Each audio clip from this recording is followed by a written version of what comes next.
नमस्कार। इस नए एक्सप्लेनर में स्वागत है।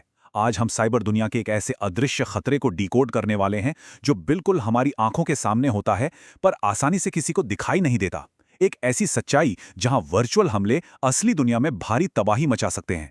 तो चलिए बिना देरी किए जीरो डे वल्नरेबिलिटीज और स्टक्सनेट की इस रोमांचक कहानी को समझते हैं। पहला भाग, अ हिडन क्रैक। यानी इस पूरे कॉन्सेप्ट को समझने के लिए एक सिंपल फिजिकल एनालॉजी। एक ऐसी स्थिति की कल्पना कीजिए जहां एक बेहद सुरक्षित घर है। बाहर से देखने में उसकी सिक्योरिटी एकदम मजबूत लगती है, लेकिन उस घर की एक खिड़की में एक छोटा सा गुप्त क्रैक या दरार है। घर में रहने वालों को इस फ्लॉ के बारे में कुछ भी नहीं पता, क्योंकि वो दरार उनकी नज़रों से पूरी तरह छिपी हुई है। यहाँ सबसे दिलचस्प बात इसका कॉन्ट्रास्ट है। एक तरफ घर के मालिक और पड़ोसी हैं जो इस दरार से पूरी तरह बेखबर हैं। उन्हें लगता है सब सेफ है, लेकिन दूसरी तरफ एक चोर है जिसे उस गुप्त दरार का पता चल चुका है और वो जब चाहे इस क्रैक का इस्तेमाल करके उस घर में आ जा सकता है, वो भी बिना किसी को पता चले। यहाँ उस घुसपैठिए को एक बहुत बड़ा एडवांटेज मिल जाता है। दूसरा भाग, जीरो डे वल्नरेबिलिटी, इस फिजिकल उपमा का डिजिटल ट्रांसलेशन। तो इस घर वाली एनालॉजी का साइबर दुनिया में आखिर क्या मतलब है? सिंपल शब्दों में, जीरो डे वल्नरेबिलिटी किसी सॉफ्टवेयर की एक ऐसी कमी या बग है जिसके बारे में उस सॉफ्टवेयर के डेवलपर्स या कंपनी को बिल्कुल खबर नहीं होती। जैसे उस घर के मालिक को दरार नहीं दिखी, वैसे ही टेक डेवलपर्स भी ब्लाइंड होते हैं। लेकिन हैकर्स इस डिजिटल दरार को ढूंढ चुके होते हैं और उसका फायदा उठाना शुरू भी कर देते हैं। अब एक बड़ा सवाल यह है कि इसमें जीरो क्यों जुड़ा है?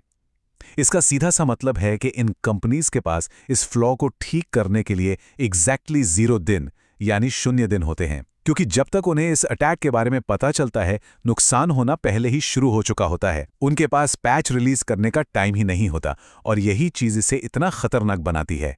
तीसरा भाग, 2010 का Stuxnet virus, the concept in reality.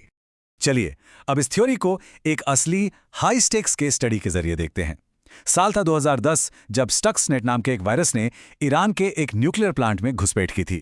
ध्यान देने वाली बात यह है कि न्यूक्लियर फैसिलिटीज दुनिया की सबसे हाईली सिक्योर जगहों में आती हैं। फिर भी यह वायरस उस कड़ी सिक्योरिटी को भेद कर सीधे उनके अंदरूनी सिस्टम्स तक जा पहुंचा। इस घटना का सबसे हैरान करने वाला पहलू वहां की ड्रामेटिक आयरनी थी। वहां काम करने वाले वर्कर्स को मॉनिटर पर सब कुछ बिल्कुल नॉर्मल दिख रहा था। उन्हें लगा सारी मशीन्स ठीक से चल रही हैं, पर रियलिटी में अंदर ही अंदर कंप्यूटर्स और मशीनरी को वायरस लगातार डैमेज कर रहा था। एक इतना बड़ा हमला हो रहा था और रूम में बैठे किसी भी इंसान को उसकी भनक तक नहीं लगी। ये लिटरली एक शांत और इनविजिबल तबाही थी। अपने स्केल और ऐसी छिपी हुई तबाही के कारण ही स्टक्सनेट को इतिहास का सबसे खतरनाक जीरो डे अटैक माना जाता है। इसने पूरी दुनिया को दिखा दिया कि एक अदृश्य सॉफ्टवेयर बग कैसे फिजिकल दुनिया की क्रिटिकल मशीनरी में इतनी बड़ी तबाही ला सकता है। चौथा भाग, invisible cyber war, the government mystery. ऐसे कॉम्प्लेक्स अटैक के बाद सबके दिमाग में एक ही सवाल आया कि आखिर इसे अंजाम किसने दिया। साइबर सिक्योरिटी एक्सपर्ट्स का स्पष्ट मानना है कि स्टक्सनेट का कोड इतना ज्यादा एडवांस्ड और जटिल था कि कोई एक अकेला इंसान इसे अपने बेसमेंट में बैठकर नहीं बना सकता। इसे बनाने के लिए जिस लेवल की कोडिंग और रिसोर्सेज चाहिए थे, वो किसी अकेले हैकर के पास नहीं, बल्कि एक पूरी सरकार के पास ही हो सकते हैं। एक्सपर्ट्स की रिपोर्ट्स ओपनली इशारा करती हैं कि इस हमले के पीछे कहीं ना कहीं स्टेट स्पॉन्सर्ड इन्वॉल्वमेंट था, यानी इसे गवर्नमेंट का समर्थन प्राप्त था।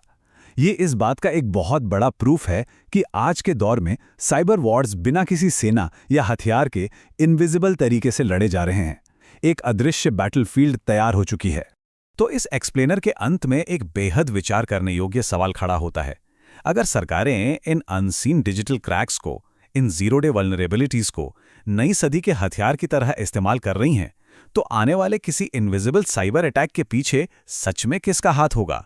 आज के टेक ड्रिवन युग में ये एक ऐसी रियलिटी है जिस पर ध्यान देना बेहद जरूरी है। उम्मीद है इस एक्सप्लेनर ने इन अदृश्य खतरों की तस्वीर थोड़ी और साफ की होगी।